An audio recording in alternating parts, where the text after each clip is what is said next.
live in 1 minute.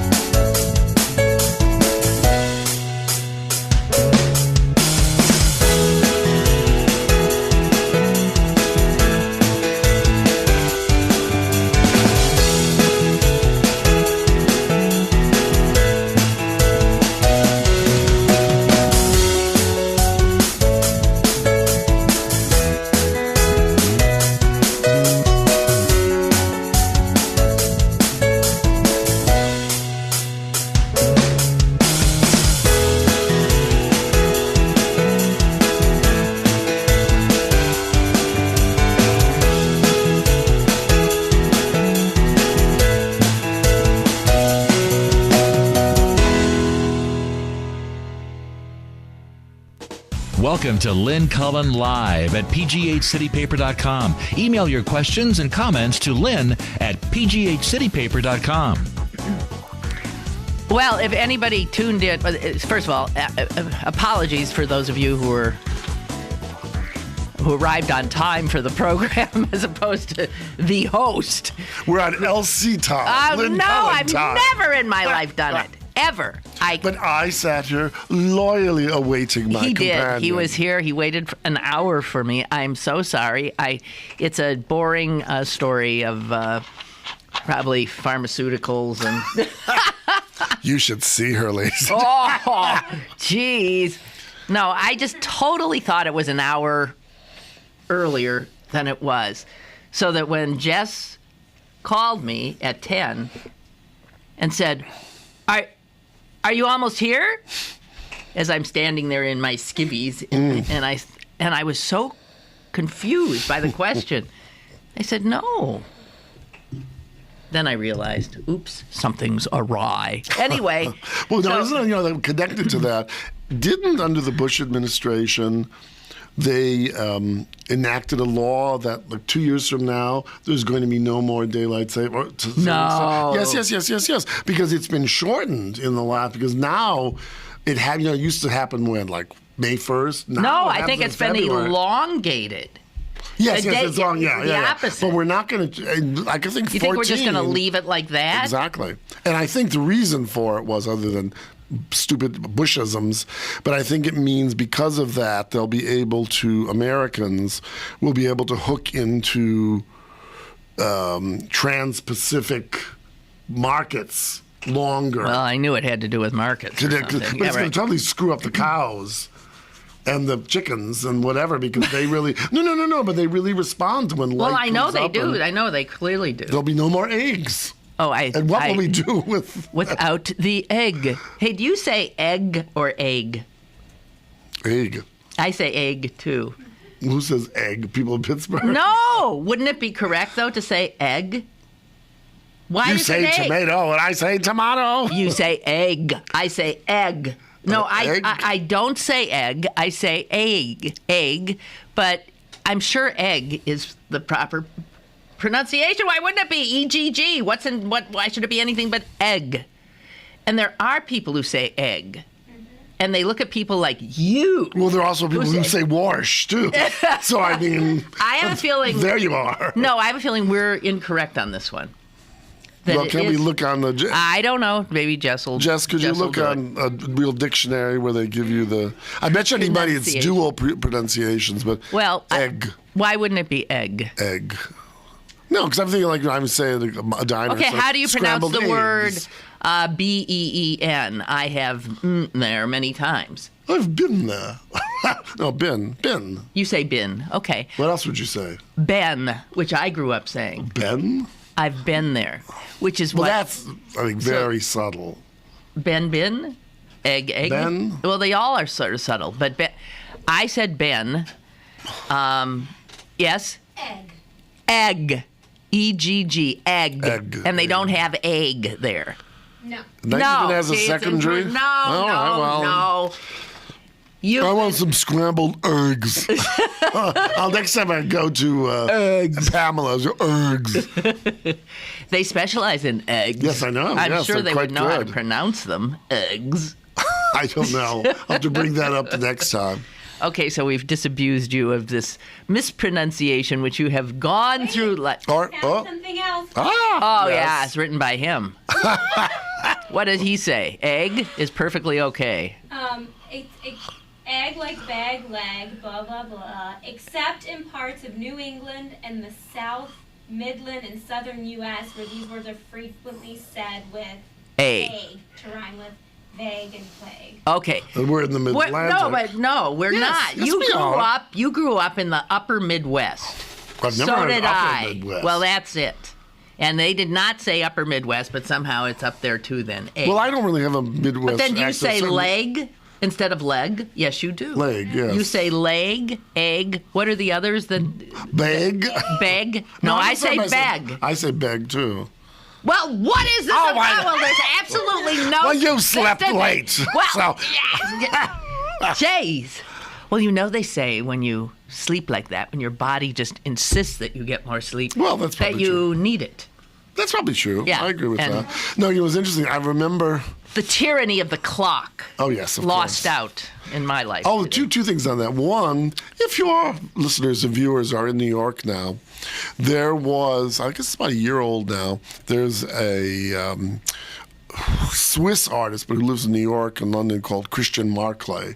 And he did this amazing with a thing clock. called the clock. Yeah. And they literally go through 24 hours, and he has found in movies of all times and all languages, etc., moments where the clock is shown. So it's like 12 and you're seeing a scene from Vertigo. Right. And then, 12:01, you're seeing a scene from The Amazing Super, whatever. So that's what it's in New York. I think it's playing at Lincoln Center for the summer. But it's really, I watched about an hour of it when it first came Well, out. wouldn't it last about an hour? No, 24 hours. It's like a 24-hour clock. Okay. So- okay. So it actually shows the time. Yeah. So it's amazing. And sometimes all you see is a clock. Sometimes you see like Cary Grant in front of the clock. So the people who clipped these must have spent years. But anyway, the thing I was getting onto was, and I think you can buy it, a DVD set, but about 20 years ago now, what was that English guy's name who used to do Masterpiece Theater for years? Alistair Cook. Alistair Cook did this program which was called The English Language. Maybe some of our listeners remember this.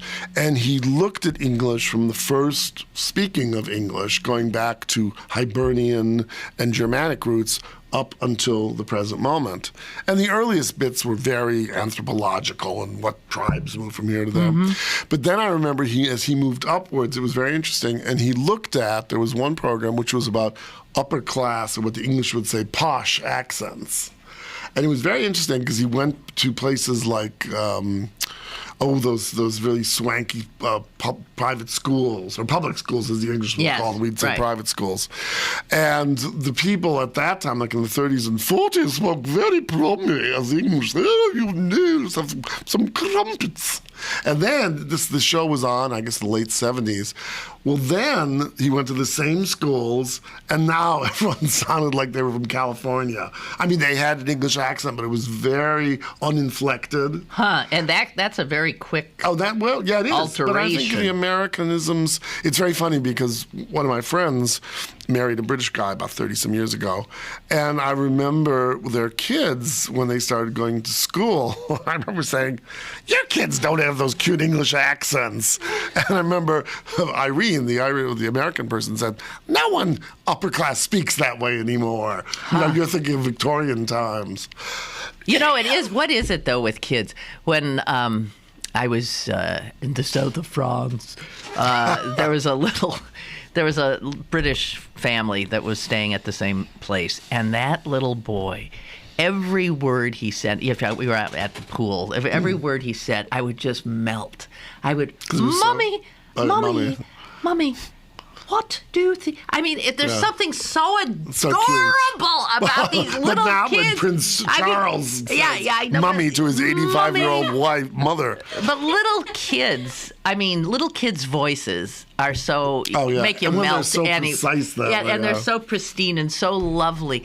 And then add to that this cute, adorable, sort of proper kind Well, of. it was very funny. Irene said, "You think they have such bad accents?" She said, I always say, "Oh, you come from the gutters of New Jersey," and she went home to visit her family, parents and brothers, and I guess one of her brothers had an old junky car up on cinder blocks. He was fixing it, and her little Clovis. Now you can't get more English. Oh my God! And she said, "Mummy, why does Uncle Anthony have a car up on the blocks?" Because he's an American. He's an American of a certain kind. Yeah, a certain kind. Yeah. Okay. Did we introduce you? No, I'm just that old thing that sits on your side like a barnacle. Oh, not like a barnacle. Let's not go there. We've been there before. We've been there too far. And it gets It has a very long sexual. reach. Yes, right. So, God. I was thinking that just the other day. About the reach of a barnacle? A barnacle. Because Really? you had brought it up again. What is it with you? For anybody who doesn't know what we're talking about, barnacle has the longest penis of any body to penis ratio of any living thing. Of any living thing. So there. And you thought a barnacle was just an interesting piece of, right? Because they aren't beautiful or anything. No, but the penis is a thing of wonder. A barnacle penis. No, that sounds like the name of a book. The Penis is a Thing of Wonder. Written by Dr. Ruth. I haven't heard from her for a while. Now, she has to be getting up there. Very old. What a character. Oh, yeah. I was once on a panel with her. And she's really very charming. Although she does like the stage. I mean, I made the point about Judy Garland, but she was just like, "Honey, I need to be in the center. I'm just a little old lady." And she really is. She's about 4'8". Yeah. She's that tiny. And that accent of hers is so it sounds like it's put on. It's so corny. Oh. But she was a force for about 10 years. And before that, I mean, she's a Holocaust survivor, I think, right. and a gun-toting, gun-toting, some people would say terrorist, gun-toting freedom fighter in early Israel. Oh, I didn't know that. Yeah, she was part of a pretty tough brigade. So she and Golda Meir were at the same time, probably. No, Meir was older. But, wow. Really? Yeah. Oh, yeah. How old was she when she died? Do you remember? In the 70s, 80s? I have no idea. Yeah, because when she was elected, she was no kid. She had to be in her 50s at least, I bet. Speaking of old and dying, there was an obit I mentioned the other day, William Raspberry, who was a columnist, 79 years old. Survivors include his mother. Oh, my God. 106. Oh, my goodness. Yeah. Isn't that something? Wow. Okay. Now, I said this to Potter the other day, but I want your opinion. I was taken by this picture. What do you think that is? French judges. No, it's German. It's German judges. But you've seen. But we talked about this the other day. How judges, no matter what the country, have robes and odd accoutrements. Like Potter just said, they're wearing red dog bowls on their head. It does look like that. Which is exactly right. And then I said it looks like jubot, lobster bibs. Yeah, but that comes back. Jubot, that was part of fashion in the 18th century. Yeah, but okay, so why does it still maintain? And look at the horsehair wigs. Oh, those ridiculous wigs. Yeah, right. And the fact that even in our very supposedly egalitarian country, that they still shoes wear a graduation robe, sort of. A judge wears a robe, and I was saying this is one sort of an anachronistic element.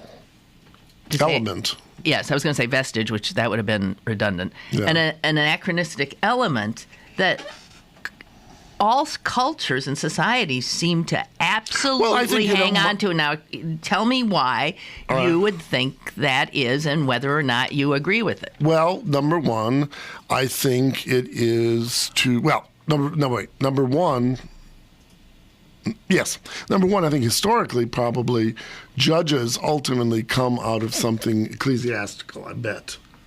Like the first people who did, or make a ruling that had strong consequence. I bet that has some religious connection, and religious authorities have always worn some sort of robes or something. And I think, secondly, it probably... But so have not just religious authorities. Look at how kings robed themselves and crowned themselves and gave themselves all these scepters and orbs. Well, I think, but it's religious. But I think it's religiously thing, because when you look back, they always talk about the royal lineage of kings, or kings going back to being appointed through some sort of divine intervention. So I think, again, it's something religious, but I think it's mainly about the separation of authority from those not in authority. Right. And I think it's a notion, particularly today, and particularly in this country, when you see people coming to court in Zoris and shorts and whatever, and, when it's a serious thing, it's not just, having a bump up with your car, but, someone who's a felon and what have you. And I think it's important that the courts maintain some sort of decorum. And if, it goes back to the dog bowl thing, but I think that's probably what it's about. I think, and also the English, I remember reading something, I think it was a year ago, that I think some courts, other than maybe like the Supreme Court of Britain, whatever it may be called, have given up those horsehair wigs. Finally. Oh, I don't know. Maybe one court or two has, but I don't think so. I think they're still in them. And it's so funny, because I remember one time I went when I was in England for something, and it's so funny, and I remember this friend said the same thing, that some of those, particularly older judges, don't clean or wash those, so not only are the horsehair wigs horrible, but they're all grimy. And they all have their own, and they cost a lot of money. And like royal appointment to the crown. Unbelievable. But I think it has to do with maintaining, even though all other institutions are like, and a sense of respect for other institutions are crumbling. This is one way to say this is a continuation of an authority that has served us well for centuries in a generalized way. And also, I think because they look different, doesn't it? It does create among the regular, ordinary people a kind of gravitas, even awe, fear, whatever. Well, if one of these people is going to condemn you to life in prison or death, I think there should be someone not singing a Madras a T-shirt with short sleeves. What do you have against Madras? Nothing with that. Okay. All right. Do you know where Madras cloth comes from? India. Madras, yes, exactly. Except it's not called Madras anymore. What's it called? I don't know. It's one of those cities that changed names, like Mumbai from Bombay. And Calcutta's changed to... Oh, yeah. But it used to, what I love when I went there the first time, the way they pronounce it, it's Calcutta. Oh, you went to Calcutta. Yeah, what is it? They did change. No, it's like Kolo. It's sort of like Calcutta, but spelled with a K. I have no idea. Kolkata or something. I have no idea. Here is a quote I came across. Oh, you did get some clips. Here is a quote I came across that I thought, this guy absolutely nails it. This is my worldview, too. This is, and I've said as much, although not as succinctly. This is from biologist Edward O. Wilson, and here's what he said. The real problem of humanity is the following. We have Paleolithic emotions, medieval institutions, and godlike technology.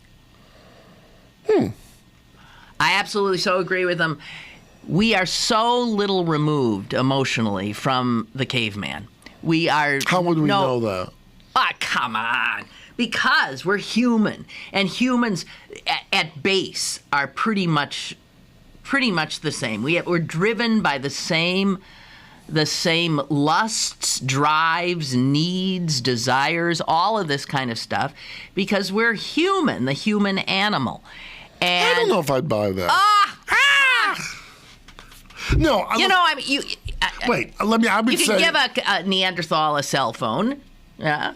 and they'll try to eat it. No. You could even teach a Neanderthal how to use it. But it's a, you know, Three it's a Neanderthals walk into a bar, and they all grunt. With a cell phone. Oh, that's funny. And I would argue that I ride the bus every day with a bunch of Neanderthals with cell phones. Okay. I don't see any difference. Well, no. I guess the point that I would make would be, vestigially, you're probably right. But I think, what was maybe lust, simply like the need to procreate, is not necessarily bloodlust. And I think... Why do you say that? How are humans comporting themselves any differently? Oh, I think very differently. I think because I think society, whether for good or bad, I'll give you that, have tempered some of these things. What would be considered criminal now? Protecting your wife or whatever. Back then, if you banged someone on the head with a dinosaur bone because they were stealing your bit of the goat. I don't know. If you look at some of the most horrific acts of human beings. But that's aberration, though. Yes, all right, fine. But no, they've occurred in the last century. No, but that's still aberration. Holocausts or... This is humanity that's no, but I it. think it's aberrational humanity. I really think so. I know what you're saying on one level, but I do think we've come through a period. I don't think evolution, the animal itself, doesn't change that much that quickly. We haven't been here that long, so we are. I'm going to defer to the biologist here. Okay. He says we have Paleolithic emotions. Okay. Okay. And what was the second one again?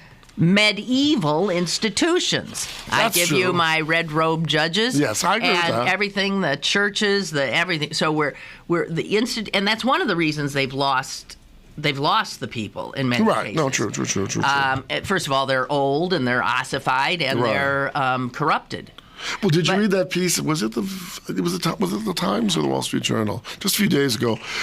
And I can't remember, who wrote it, but they talked about, it was about the Episcopal Church and how nowadays the Episcopal Church, with all of its really progressive, what you and I would say progressive views on same-sex marriages, on violence, et cetera, it's disappearing. Racism.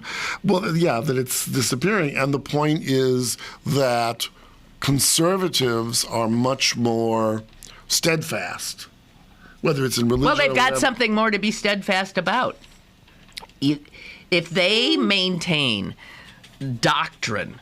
That's true, unquestionably. Unquestionably, then they know exactly what they're about. No, fair enough. And progressive Christianity and progressive religions are trying to have it both ways.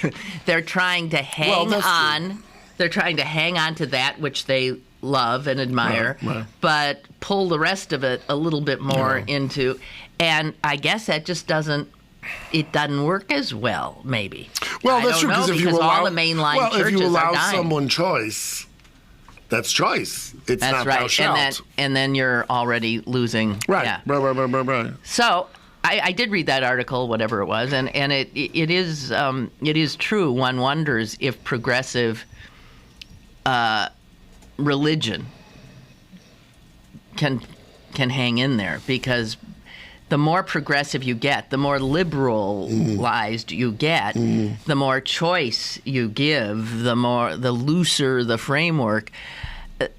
It could be because of human nature. The less reason somebody has to and also it means like we may both be and agree on 10 things, but we don't agree on the 11th and 12th, and therefore we're not the same Stettelheimers. Right.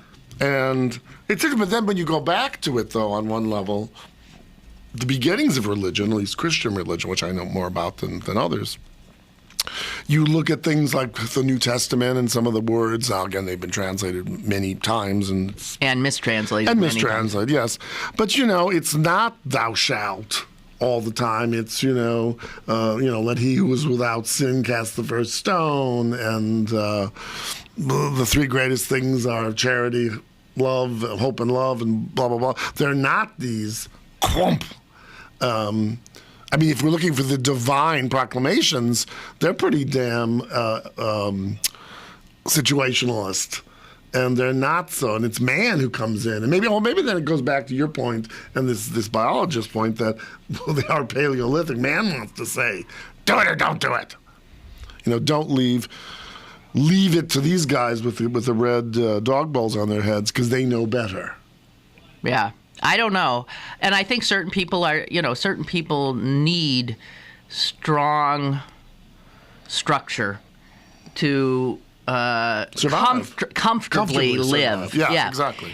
They absolutely require it. Well, and what's interesting? And some people can't live comfortably with structure. Exactly. And those people tend to be more liberal, and I think the others tend to be more conservative, and I think that's just how you're wired. But what's interesting, though, about that is, with all this business of the upcoming election, I was thinking about it. One British friend of mine said, "Oh, you elect a president, and then half a year later, you're worried about who's going to be the candidates in the next election and all this crap, and it's getting worse."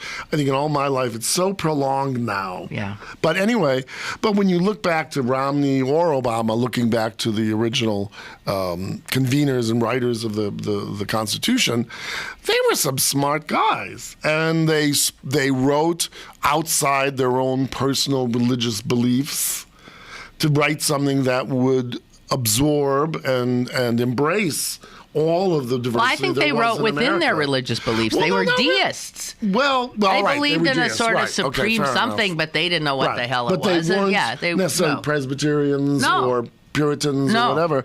And that sort of says we did have, and I really believe then, I don't know about now, I definitely don't know about now, but, we did have some of the brighter people. It was amazing. This. It was just an amazing confluence of extraordinary minds. When you think about it, it really, really, really was. It really was. Because the Constitution is so And they created brilliant. something pretty amazing. Also, the idea that they could go up against the greatest power in the world, and wrest control of this, this extraordinary. There'll always be an England, but we knew we were big and they were little. I don't know. They're courageous and amazing. Truly amazing. And human with clay feet and all that. And kind of what's stuff. interesting is when you think about it, our, i.e. American, trajectory is quite extraordinary because basically for 200 years plus, what we've done and achieved in the world is extraordinary. Because, how many 500 years that the British were ruling, and then the French before them, and they go back to medieval times or even pre-medieval times. And to think of what we've achieved and have achieved with the world, for the world, pushing the world, is really extraordinary. And I'm happy to be jingoistic about that. I'm a proud American myself. Yeah. Well, thank you, Ladybird. I am. I got little flags all over the house. I do.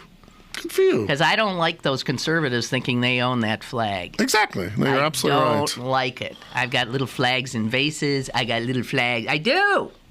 I'm not doubting it. Well, Where's your flag pin, girl?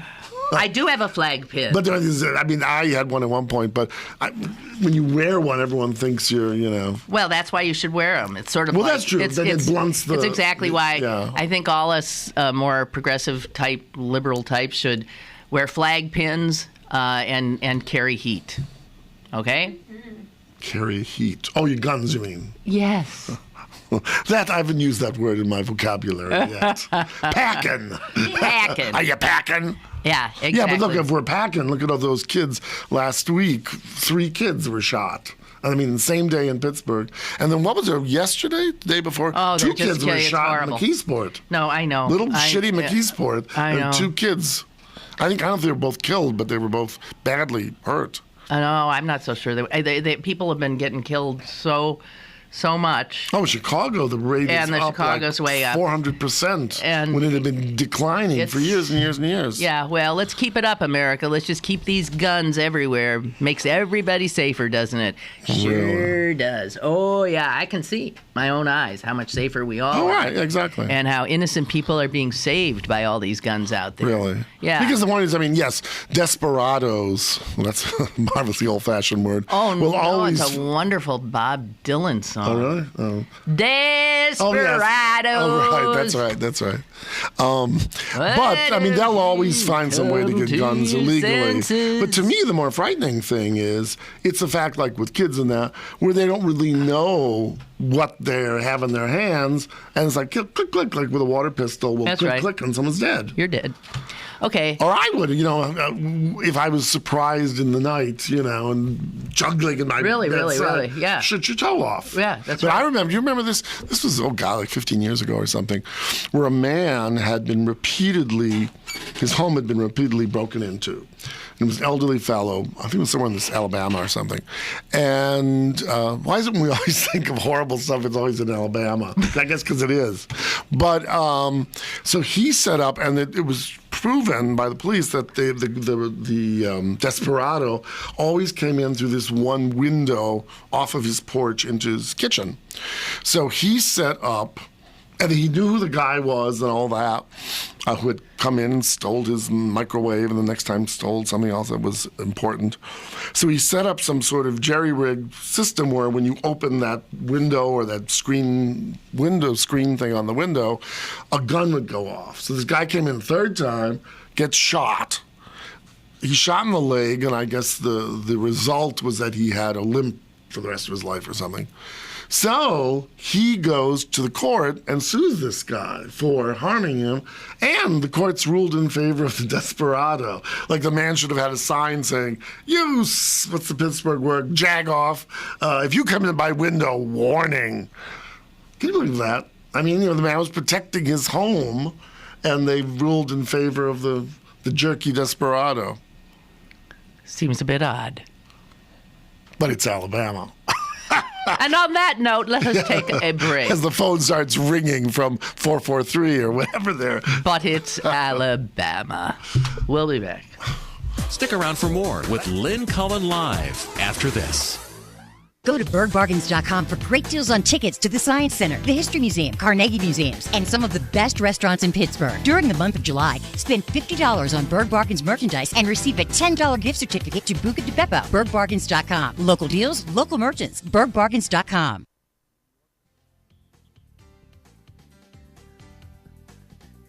Gustavo and Vella wants to thank all of southwestern Pennsylvania, the USA, and the world for helping to liberate his native country of Equatorial Guinea. Equatorial Guinea has suffered 43 years of dictatorship, 43 years of human rights abuses, 43 years of corruption, and 43 years of kleptocracy. Even with $5 billion in oil revenue in 2011, the 700,000 citizens of Equatorial Guinea earn less than $2 per day. A proud Mount Lebanon resident, please help Gustavo and Vella usher in the 21st century by allowing freedom, democracy, and socioeconomic prosperity by the rule of law for the next 43 years and beyond. Email him at presidentandvella@yahoo.com to help free Equatorial Guinea.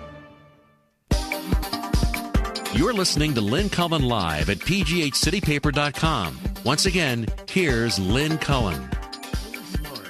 Huh? Very smart. Oh, I know. Hello there, and welcome back. Okay, this harkens back. You had mentioned the statue. Oh, yes, the lovely statue. Maybe you didn't do that on air. No. Okay, but I just want to, this came in after the show yesterday.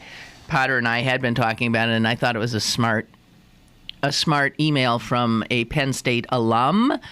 And this is what Thomas writes. Listening to you and Chris talking about the PSU football culture, you guys were comparing it to Pitt football. I think I brought that up. Like it could come, whatever, the boosterism is. You see that everywhere.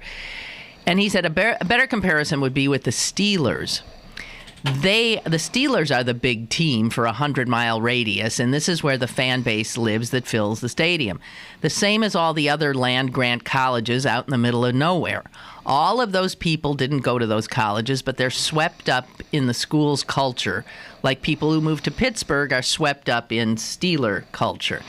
Pitt is actually at a fan disadvantage because they play in an NFL city. If not for the Steelers, Pitt would have the waiting list for season tickets. I think that's absolutely true. The only thing that's different about he's right in terms of the intensity of people's. But I think so. Happy Valley is like equivalent to Pittsburgh and the Steelers. But I think the difference is everyone, even the crazy people who paint their faces gold and black, realize that this is a commercial sport. They realize these players are making these $100 million remunerated, and it is what it is. But even though it's almost exactly the true on a smaller scale, but fellowships these sports people make in college. But I think they're the notion of they're doing it for the love of the gridiron, or they're doing it for the honor of. Yeah, it's just that's the bullshit. No, of it. It's still a multi-million-dollar enterprise in which the players are slaves. They don't get paid a penny. And they risk. They get cars. They get No, they don't. No, they don't. Well, I'd like to see another report. No. Oh, honey bun. No. Well, at other colleges they are. Maybe Paterno's good about this. Against NCAA rules. They'll come down on you. Oh, but fellowships come in fine forms. Like, whatever. Your mother needs a microwave. Come on. I don't know. Well, I would beg to differ on that. But that's where the rub is, because at least hey, Roethlisberger may be a molester, but he can kick that football or throw that football well. But that's right. He's paid for that. But fine. That's right. So culture. we tolerate. I think it helps Pittsburghers who go nuts about the Steelers and who now have forgiven Roethlisberger and whatever to understand. Well, but it's the same thing. Who go crazy and they'll go for a Jimmy Buffett concert and pay $200 for a ticket and $100 to park. It's Jimmy Buffett. But it's not like saying, look at that young kid get up there.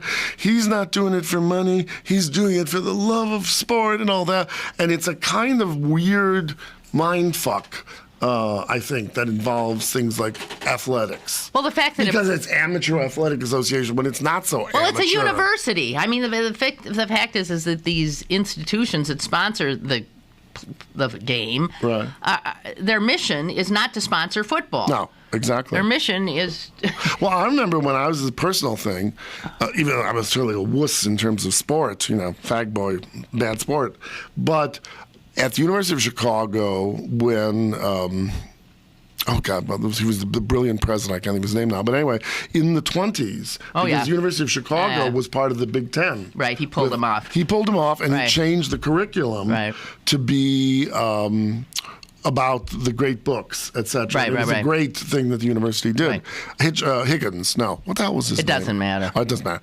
Anyway, but when I started, we had it was called, in 1968, we had a football club. So boys who liked to play football played, but it was, and they played with crappy other schools, but they had fun. And I remember my second year there, we had homecoming, and we crowned a Frigidaire as homecoming queen. Yeah, and there was a kazoo band. But it was about sports are a fine and wonderful thing, but not when it's changed to be the Chicago still has. Well, now it's a team. It's a team again. Play CMU, in fact, in that. That's right. Yes. That's right. But the halftime, there's still students who wander around on the, playing kazoos. And reading Shakespeare. Right, which I gotta love. Anyway, I told the emailer when I responded to him, I said, actually, I think a comparison to Pittsburgh and the Steelers is not quite right. The one that would be right is to compare Happy Valley and the power that football team has on those people that are there in that isolated little part.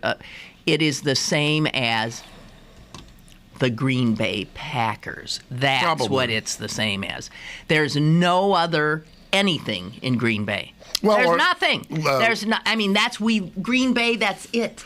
We live Jess and I breathe it. were talking. There's this actor named Taylor Kitsch, who she says is one of her boyfriends, but in inverted commas.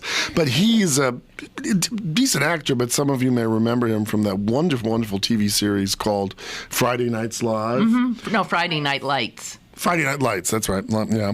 And it was basically about a small tertiary Texas town in which high school football takes on it. It's very and the point of there was nothing in this town to give those people pride. And it was that was it. Yeah. That's right. And so I think, it's interesting because you think back, the whole point of universities, which goes back to the 18th century really, was you remove everyone to places like Happy Valley so that only learning would be there. All the interruptions, all the parerga, the Latin for sort of incidentals, unnecessary things, would be pushed away, and all you do is learn. So you look at places like Oxford and Cambridge and London. Middle of nowhere. Right. Which is very different from CMU or NYU or even the University of Chicago, right in the middle of the city. And now people sort of feel, well, being part of life maybe is a way to learn just as good as being removed from life. Right. But I think you're absolutely right. These places in Happy Valley, I mean, And what did we say that once? What was Sandusky's book called? Feel Something? Or what was it called? Was. Touch Me. Touch Me, that's right. No, could it be yes, Touch Me? Yes, it was Touch Me. Oh, dear God! I mean, talking about oh, my sort God. of weird coming back to get you. God. But anyway, that notion and... so then what really happens is either you really do buy into learning and you're everything, someone cooks your meals, someone makes your bed, or you don't make your bed, or you just get besotted by being in a what do you call those things? Fraternity, and all you do is drink all day and wear smelly socks and go to football. That's right. Now we're going to get a lot of calls on that from all these fraternity and sorority people. But so do you know this guy, Ken Perenyi? Oh, the forger. No, I'd never heard of him. This is a story in today's Times. Well, why did you say, the forger? I've never heard of him. No, before reading the article. Oh, because you read the article. Yeah. It's an article in today's New York Times in the arts section about a fellow go ahead. who for years, 20 or 30 years, forged works by American and English sort of naive artists. Not just them. Martin Johnson Heed. Yeah, I mean, he didn't forge Rembrandts or things like that. But anyway, and the FBI tried to sort of get him, but they never were able because, as it turns out, they only discovered this 30 years or whatever the statute of limitations was. But now what he's chosen to do is, rather than sell these things as originals, and it said he sold some things for $700,000, now he will say, oh, well, I'd like to have a Warhol, let's say, and knowing that a Warhol could be $100,000, he'll say, okay, I will make you a Warhol for $5,000. And he, everyone who couldn't afford a Warhol or a Gainsborough or whatever, and it looks exactly like a Warhol. I mean, this guy is so good. So he's taken what was a crime, being a forger, and created a new business model, which is that I can do this. And I suppose it would be what you would say in the rag trade, a knockoff. Like, I always remember when they had, Princess Diana, or the recent one, Kate, wedding dress, and, everyone's on camera, and then all these Chinese workers are stitching those gowns that night so that you can have your wedding gown 2 weeks later and look exactly like Princess this or Princess that. And it's figured that hundreds of this guy's forgeries are in circulation, not all of them having been discovered as such. And every once in a while it says that he'll see one in an exhibit or something, and he'll smile to himself. He says, like seeing one of my children. I have an interesting bit on that. He said it was a thrill to fool the experts. It was a great sport. Well, it's very interesting. I have a very interesting story on this, and some of our listeners say they like it when I opine about art. But there was a very, very famous woman named Gisela Richter, who was German and came to the United States in the 1920s, before the war. And she was a curator of ancient art at the Metropolitan Museum, and then at my graduate alma mater, the Institute of Fine Arts, which is part of New York University, which at that point was the greatest place to study art history in the world. And the story was always told, and she had what we often say in the profession of a great eye, meaning that she could pick out a forgery, etc., like no one could. And that's simply due to, it's sort of similar in the sense to like a good stockbroker. They know the market so well, they can smell out, what they see as a comer. And this just means some people, and sometimes they're not even necessarily the smartest, but they just have a very good eye. So anyway, she was teaching a class, and her graduate students were with her in the storerooms of the Metropolitan Museum, and she was showing this one piece of sculpture. And Miss Richter was talking about how brilliant it was and written many, many books on this. And the student said, Miss Richter, it doesn't look right to us. Miss Richter, why, that, oh, no. Well, I can't remember exactly how they found out that it was a forgery, but what resulted from that was, here was this genius woman, one of the greatest archaeologists. Who got hoodwinked. Well, not hoodwinked. Well, yes, hoodwinked, but hoodwinked for a very specific purpose, and it goes to Perenni, which is, over and above individual abilities, his ability as a forger, and your sophistication or not as a viewer, there's something generational about the fact that he was making forgeries for a certain generation of people from the 50s through the 70s, so that his view of Rembrandt was the same as yours or any scholar of Rembrandt from that generation, because somehow there's a kind of zeitgeist that we all sort of look the same, see the same. But in the case of Miss Richter, she had these students who were in their 20s, and she was 80-something at the time. So a forger of the same generation could trick her, but someone younger who was looking at things with a different eye could pick it out, because these kids didn't know shit compared to her, but could just see that there was something different. It was a different hand. Wow. And that's proven itself many times, that when these fakes are discovered, sometimes it's obviously due through documentation. But it takes a younger eye. No. If it's documentation, that's one thing. You say, oh, no, just, blah, blah, blah. But if it's just looking at it, would take a younger eye or maybe a very old eye. But not an eye of that generation. Because they both saw such and such as the same. And I thought that was phenomenal, because it means I don't know if it would be the same thing for like taste or sound or whatever, but certainly in terms of training the eye. And one of the things is they know, for example, it's now called Morellian effect or something like that. But there was a psychologist, an Italian psychologist named Morelli, Morelli, and he discovered the fact that when you're, let's say, forging, you have to be very clever, because what people tend to do, whether it's Rembrandt or Warhol, etc., although they may have a very strong sense of what they want to do for the major part of the artwork, when it comes to the earlobes or the fingernails, that's right. They just always phone it do them in, exactly the same. Yeah, here's an earlobe. Because they're not thinking about it, but they phone it in.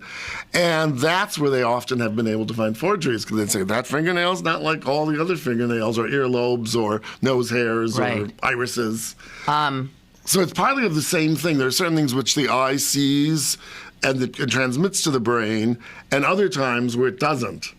Okay, I want you to respond to this. This guy who's now gone straight, doing what he did when he wasn't, he says, he looks back at all these great artists, and he said these artists were businessmen.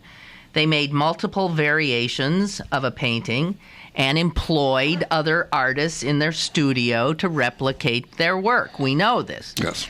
I'm convinced, he says, that if these artists were alive today, they would thank me. I'm somebody that understands and appreciates their work. He's saying he's no different than the guy who would have been standing next to Rembrandt. Bullshit. Because, for example, there was an artist, and this is very clear, because we know about his account books, by the name of Pompeo Batoni, Batoni. And Pompeo Batoni was born in the last part of the 17th century and lived on, I think, through the 80s in the 18th century. And he was the person who was best known for, if you had money, and there were cheaper versions of him, but if you had money and would go on the Grand Tour, which, as Samuel Pepys said, every intelligent gentleman must. You go and have to visit Rome and Greece and whatever, because that's where civilization came from. You would then go, and other than today, where you would do a Polaroid or buy a postcard, you would have your portrait painted. And you would have your portrait painted standing in front of the Colosseum, or holding a piece of sculpture that you had purchased of antiquity and were taking back to your country house in England, etc. Well, if you wanted the entire painting to be painted exclusively by Pompeo Batone, the head of the studio, you would pay $10,000. If you wanted Pompeo Batone to paint just you and have a studio assistant paint the Colosseum or the Roman Forum or whatever, the Column of Trajan, you'd pay $5,000. If you wanted Pompeo Batone just to paint your face, then it was $1,000. And if you wanted him just to touch up the eyes and the lips, it was $500. And we knew Rubens did the exact same thing, but you paid on a scale, and this guy wasn't doing that. He was duping people. I mean, you were going to say, hey, well, I couldn't, I could afford the cheap Chevy, but I couldn't afford the Impala, but it's still a Chevy. So he's wrong about that. So they wouldn't thank him. They'd say, no, you're not being honest. No, you're not being honest, yeah. Because they would say, hey, you got what you can pay for. I mean, I'd rather say... So fraud, and they make clear, fraud applies only when someone actively misrepresents the artwork. Yeah, exactly. You can copy away till you're blue in the face, and they can be absolutely beautiful. But it's interesting. I've been looking for some bar stools, like you have your counter at home. And one of my friends recommended there's a place in New York called Sit Down New York, and they do knockoffs of things by Philip Starks, etc. And so they will not say Philippe Stark ghost chair. He did these clear plastic chairs, like an 18th century side chair, but they'll say ghost style chair. So that's get what. It, yeah. But then you go to the store and you say, it doesn't look as it isn't so. The plastic isn't beautifully polished, and that's why it's cheaper. Whereas if you go to someone like Knoll, the modern furniture manufacturer, who does the official Mies van der Rohe or Bertoya, they definitely look better. Oh, because they're doing them exactly with the same materials, and that's why they cost more. Okay. Well, since all of that is out of most of our price range...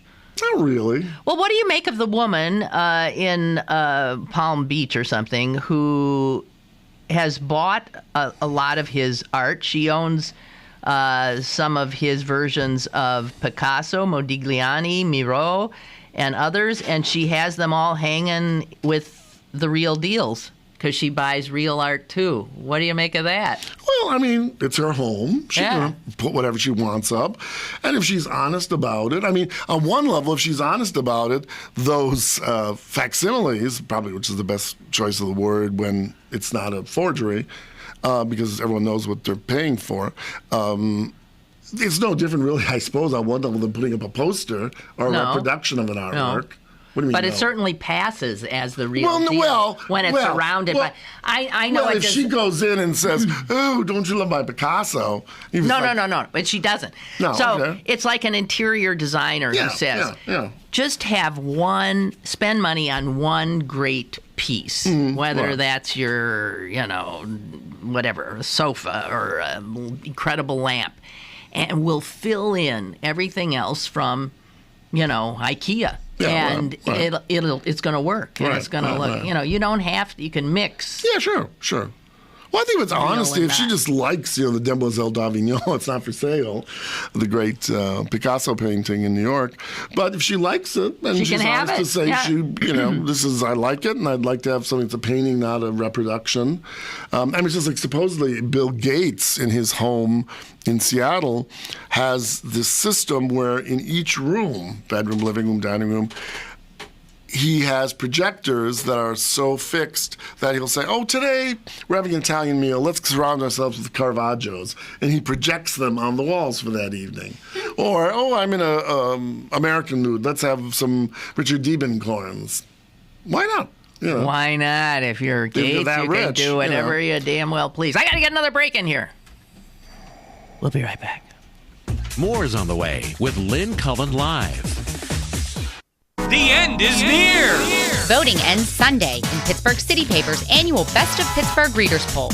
Vote now and register to win a new iPad. Pittsburgh City Paper available at over 1,700 locations throughout Western Pennsylvania and on the web at pghcitypaper.com and on your smartphone at citypapermobile.com. Saving energy saves you money. Whether you switch to Energy Star light bulbs, install Energy Star windows, or add extra insulation. Learn more at EnergySavers.gov. Brought to you by the U.S. Department of Energy and the Ad Council. Get Lynn Cullen live on your smartphone. Go to citypapermobile.com now for Pittsburgh City Paper's brand new mobile app. Get the latest restaurant reviews, event listings, movie times, and of course, Lynn Cullen live on your smartphone. citypapermobile.com. Now, it's back to Lynn Cullen Live at pghcitypaper.com. Yeah, we were just saying the paper has this thing that Larry King is now following me.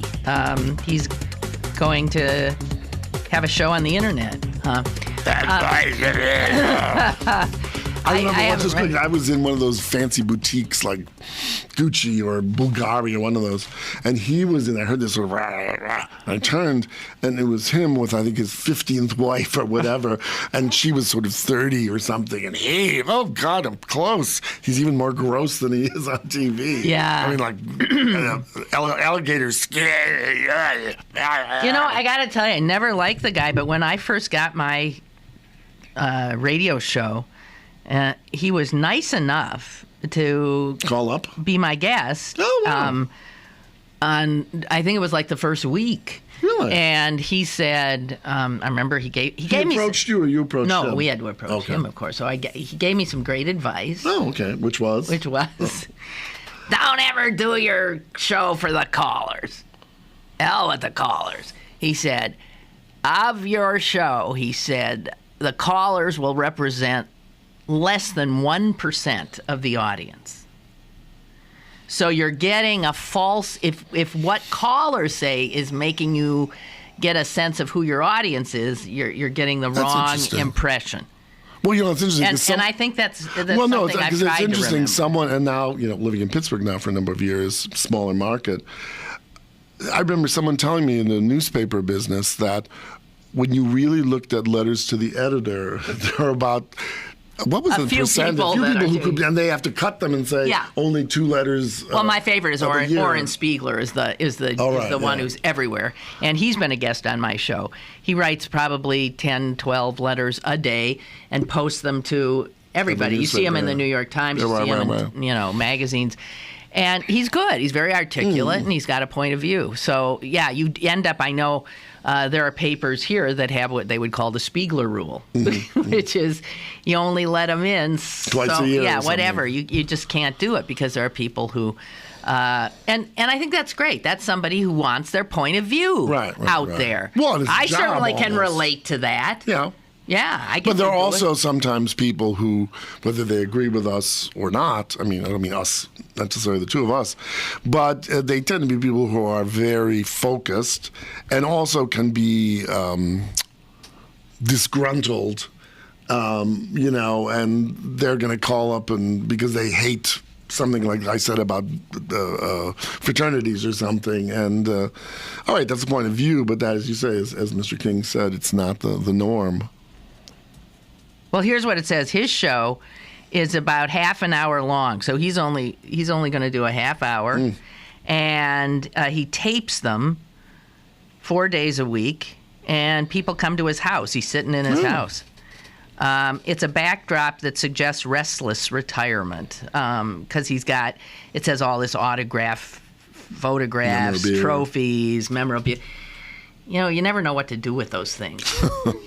Well, I've never had that many. Well, I use one as a placemat plaque. No, as a trivet, and I've used it for years as a trivet. So, whose picture or autograph are you putting your gin and tonic on? It's the Mortgage Bankers Association. It's the Mortgage Bankers Association who gave me this big thing because I spoke, believe it or not, to their convention or something here. I remember it well. It was at the Station Square Sheraton. And when they called and asked me if I would speak, I remember thinking, Mortgage bankers? What the hell? This is ages ago. Yeah. It's in the 80s. I thought, what the hell would they want to hear from me from? I mean, I'm not exactly on their wavelength. They're not on mine.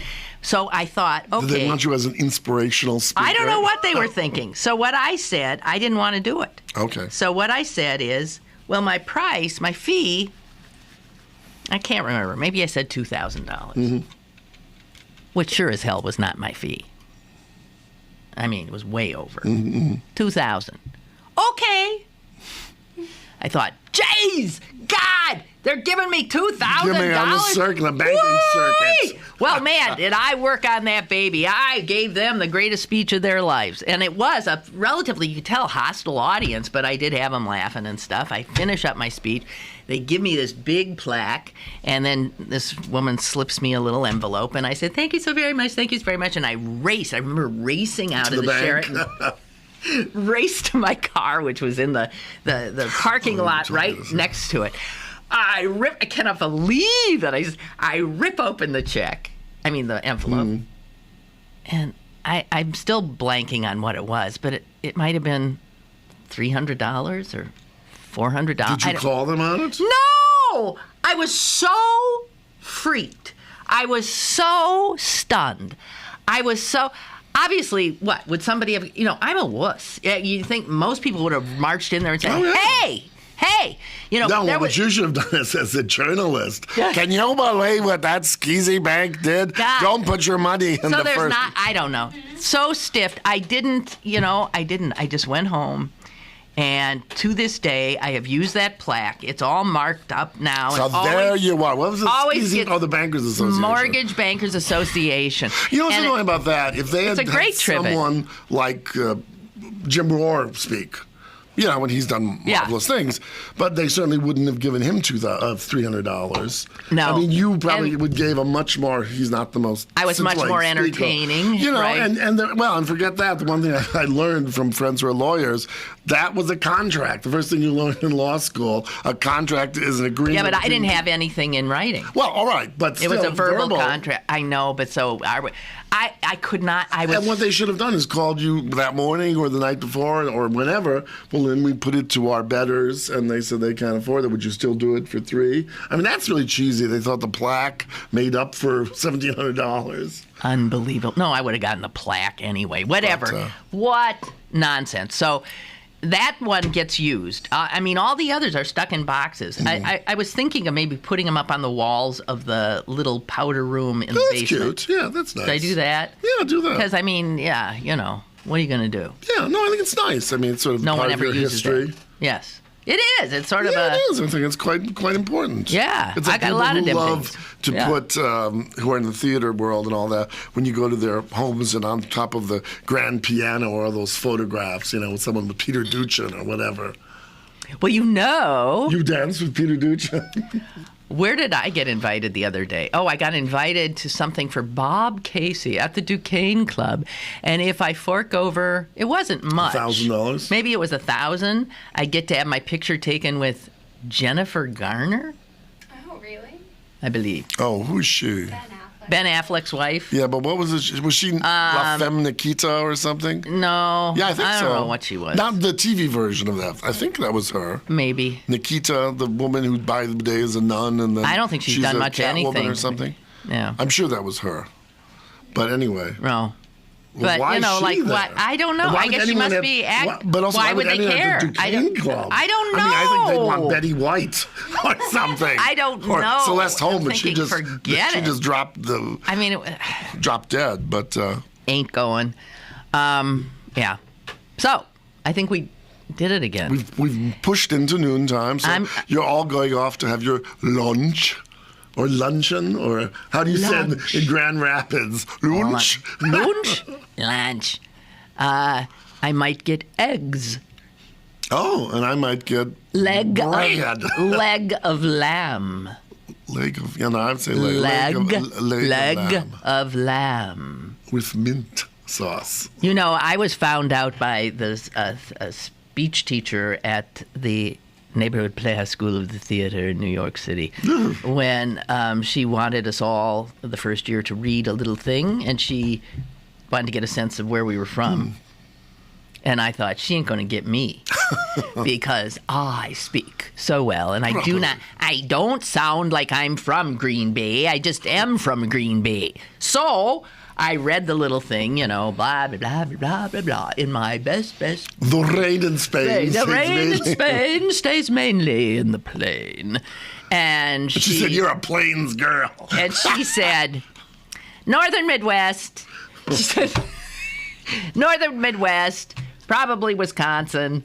And I said, Wisconsin. I thought, for God's sake. Well, it's a little. But she's the one who taught me to stop saying Ben and say Ben. But it is the little things. It's not so much like toids or an at and all that sort of Pittsburghism. But those little either pronunciation or certain kind of, you going with? That's very much a Midwesternism because of all the German, because, mitkommen. Hey, you're going with? Yeah, I would say that too. Yeah, right. Coming with, going with. Hey, coming with? Yeah. Or what we used to say is, wait, going in so. That we said things that I've never heard anywhere. Going by downtown in Seoul, and going by in Seoul. INSO was on the end of every INSO was on the end of everything. Yeah, I saw that there. Didn't you? And so, I bet you it's from. It's like sort of, isn't it so? No. But I bet you just like the Mitkommen, the German. I bet you it's from that because so many Germans are in Wisconsin. I know. I know. Well, it's like, what is the thing they say always in Minneapolis? What is it that they always say? Go Vikings? No, it's a sort of thing they put on at the end always. Oh, shit, what is it? Oh, I don't know. You betcha. Oh, A. Oh, A. Yeah. Well, in Seoul? Whatever. We all got these things. What can we do? Okay, we do have to stop. And really, again, apologies to those of you who were at the proper time and I was nowhere to be seen. And I won't be here next week, so my lovely hostess will have to titillate you on her own, which I know she is well able to do. Yeah. If she gets up on time. If I make it in. Well, okay. We'll see you in 2 weeks? In 2 weeks. Auf Wiedersehen. Right. Okay, auf Wiedersehen. What's all this German crap? Bye! And so...